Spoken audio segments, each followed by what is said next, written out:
എല്ലാ വിദ്യാർത്ഥികൾക്കും പുതിയൊരു വീഡിയോയിലേക്ക് സ്വാഗതം. ഈ വർഷത്തെ +2 ഹയർ സെക്കൻഡറി സേ ഇംപ്രൂവ്മെൻറ്റ് പരീക്ഷ ടൈം ടേബിൾ പ്രസിദ്ധീകരിച്ചു. അപ്പോൾ വിദ്യാർത്ഥികൾക്ക് ജൂൺ 12-ാം തീയതി മുതലാണ് ഈ ഒരു പരീക്ഷ നടക്കുന്നത്. ജൂൺ 12 മുതൽ ജൂൺ 20-ാം തീയതി വരെയാണ് ഈ വർഷത്തെ +2 സേ ഇംപ്രൂവ്മെൻറ്റ് പരീക്ഷ നടക്കുക.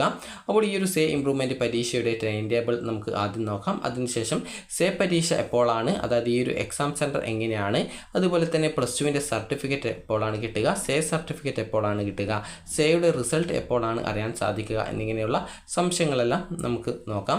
അപ്പോൾ ഈ ഒരു 12-ാം തീയതി ബുധനാഴ്ച രാവിലെ നടക്കുന്ന എക്സാമിനേഷൻ, അതായത് രാവിലെയും ഉച്ചയ്ക്ക് ശേഷമാണ് എക്സാമിനേഷൻ നടക്കുന്നത്. അപ്പോൾ രാവിലെ 9:30 മുതലാണ് ഈ ഒരു പരീക്ഷ ആരംഭിക്കുക.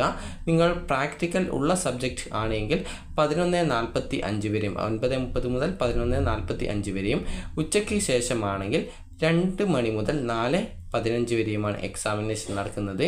അതുപോലെ തന്നെ നിങ്ങൾക്ക് ബയോളജി ആണെങ്കിൽ അത് 9:30 മുതൽ 11:55 വരെയും, അതുപോലെ തന്നെ പ്രാക്ടിക്കൽ ഇല്ലാത്ത സബ്ജക്റ്റ് ആണെങ്കിൽ രാവിലെ 9:30 മുതൽ 12:15 വരെയുമാണ് ഈ ഒരു എക്സാമിനേഷൻ നടക്കുക.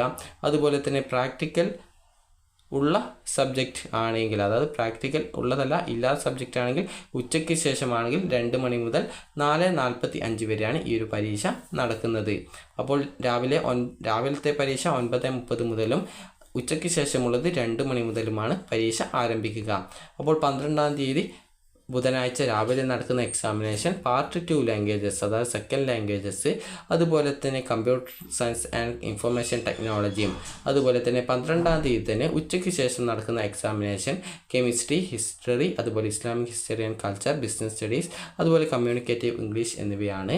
അതുപോലെ 13-ാം തീയതി, അതായത് 13-ാം തീയതി വ്യാഴാഴ്ച നടക്കുന്ന എക്സാമിനേഷൻ രാവിലെ ഉള്ള എക്സാമിനേഷൻ പാർട്ട് 1 ആയിട്ടുള്ള ഇംഗ്ലീഷും, 13-ാം തീയതി ഉച്ചയ്ക്ക് ശേഷം നടക്കുന്ന എക്സാമിനേഷൻ ജിയോഗ്രഫി, അതുപോലെ മ്യൂസിക്, സോഷ്യൽ വർക്ക്, ജിയോളജി, അതുപോലെ അക്കൗണ്ടൻസി എന്നിവയുമാണ്. 14-ാം തീയതി വെള്ളിയാഴ്ച രാവിലെ നടക്കുന്ന എക്സാമിനേഷൻ മാത്തമാറ്റിക്സ്, പാർട്ട് 3 ലാംഗ്വേജസ്, സംസ്കൃത ശാസ്ത്ര, അതുപോലെ സൈക്കോളജി എന്നിവയാണ്. അതുപോലെ തന്നെ 14-ാം തീയതി തന്നെ ഉച്ചയ്ക്ക് ശേഷം നടക്കുന്ന എക്സാമിനേഷനാണ് home science, Gandhian studies, philosophy, journalism, computer science, statistics എന്നിവയാണ്.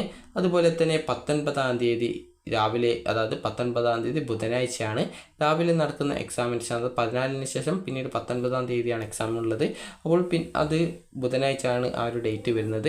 അപ്പോൾ അന്നത്തെ ദിവസം ഫിസിക്സും സോഷ്യോളജിയും ആന്ത്രപ്പോളജിയുമാണ്.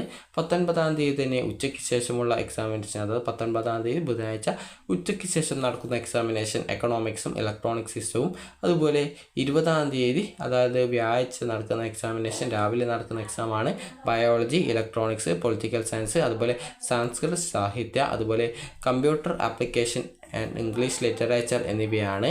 അപ്പോൾ ബയോളജി എഴുതുന്നവർ സുവോളജിയും ബോട്ടണിയും എഴുതേണ്ടത് നിർബന്ധമായാണ്. അതുകൊണ്ട് തന്നെ വിദ്യാർത്ഥികൾ നന്നായിട്ട് പഠിച്ച് ഈ ഒരു അവസരം പരമാവധി ഉപയോഗപ്പെടുത്താനായിട്ട് ശ്രദ്ധിക്കുക. അതുപോലെ വിദ്യാർത്ഥികൾ ചോദിച്ച കാര്യമാണ്, നിങ്ങൾ പ്രാക്ടിക്കൽ ഉള്ള സബ്ജക്റ്റ് ആണെങ്കിൽ അതിന്, അതായത് പ്രാക്ടിക്കൽ ഉള്ള സബ്ജക്റ്റിന് 175 രൂപയാണ് സേ പരീക്ഷയുടെ ഫീസ്. അതുപോലെ പ്രാക്ടിക്കൽ ഇല്ലെങ്കിൽ 150 രൂപയാണ് ഫീസ് വരുന്നത്. ഇമ്പ്രൂവ്മെൻ്റ് ആണെങ്കിൽ 500 രൂപയാണ്. ഒരു വിഷയം മാത്രമേ ഇമ്പ്രൂവ്മെൻറ്റ് ചെയ്യാനായിട്ടും സാധിക്കുള്ളൂ. സേ ആണെങ്കിൽ ഫെയിൽഡായ എല്ലാ വിഷയങ്ങളും സേ പരീക്ഷയ്ക്ക് എഴുതാം. അതിനോടൊപ്പം 40 രൂപ സർട്ടിഫിക്കറ്റ് ഫീസുമാണ്. അപ്പോൾ വിദ്യാർത്ഥികൾ ചോദിച്ച കാര്യമായിരുന്നു, ഈ ഒരു പ്രാക്ടിക്കൽ ഉള്ള വിഷയമാണെങ്കിൽ പ്രാക്ടിക്കൽ വിദ്യാർത്ഥികൾ വീണ്ടും അറ്റൻഡ് ചെയ്യേണ്ടതുണ്ടോ എന്നുള്ളത്. അപ്പോൾ വിദ്യാർത്ഥികൾ 2024 ജനുവരി ഫെബ്രുവരി മാസത്തിൽ നടന്നിട്ടുണ്ടായിരുന്ന പ്രാക്ടിക്കൽ പരീക്ഷ അറ്റൻഡ് ചെയ്തിട്ടുള്ള വിദ്യാർത്ഥികൾ ആണെങ്കിൽ ഈ ഒരു പ്രാക്ടിക്കൽ എക്സാം വീണ്ടും അറ്റൻഡ് ചെയ്യേണ്ട ആവശ്യമില്ല.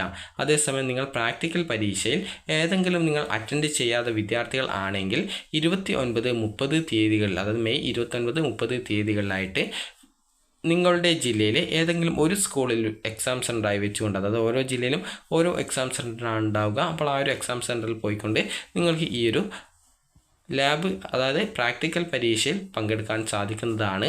അപ്പോൾ നിങ്ങൾക്ക് ആ ഒരു രീതിയിൽ എക്സാമിൻ്റെ ആ ഒരു പ്രാക്ടിക്കൽ എക്സാം നടക്കുന്ന സെൻറ്റേഴ്സിൻ്റെ ഡീറ്റെയിൽസുകൾ dhckerala.gov.in എന്ന വെബ്സൈറ്റിൽ പ്രസിദ്ധീകരിക്കുന്നതായിരിക്കും. അതുപോലെ തന്നെ വിദ്യാർത്ഥികൾക്ക് +2 സേ പരീക്ഷ എഴുതുന്ന വിദ്യാർത്ഥികൾക്കും ഇമ്പ്രൂവ്മെൻ്റ് എഴുതുന്ന വിദ്യാർത്ഥികൾക്കും സെയിം സ്കൂളിലായിരിക്കും, അതായത് ഒരേ സ്കൂളിൽ തന്നെയാണ് എക്സാമിനേഷൻ ഉണ്ടാവുക. അതുപോലെ തന്നെ വിദ്യാർത്ഥികൾക്ക് നിങ്ങൾ പഠിച്ച സ്കൂളിൽ തന്നെ ആയിരിക്കില്ല എക്സാമിനേഷൻ ഉണ്ടാവാനുള്ള സാധ്യത.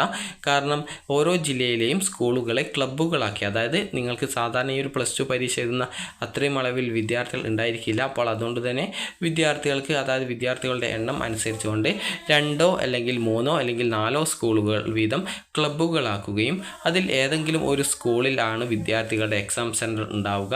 അതുകൊണ്ട് തന്നെ നിങ്ങൾ പഠിച്ച സ്കൂൾ തന്നെ ആവണം എന്നില്ല എക്സാം സെൻറ്ററായിട്ട് വരിക. അതുപോലെ തന്നെ വിദ്യാർത്ഥികൾക്ക് നിങ്ങളുടെ ഹോൾ ടിക്കറ്റ് ജൂൺ 5-ാം തീയതിക്ക് ശേഷം ലഭ്യമാകുന്നതാണ്.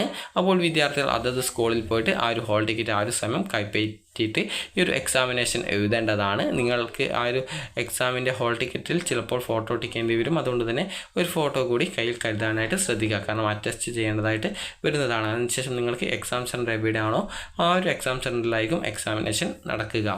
അതുപോലെ തന്നെ വിദ്യാർത്ഥികൾക്ക് ഈ ഒരു സേ പരീക്ഷയുടെ റിസൾട്ട് എപ്പോഴാണ് വരിക എന്നുള്ളത് നോക്കാം.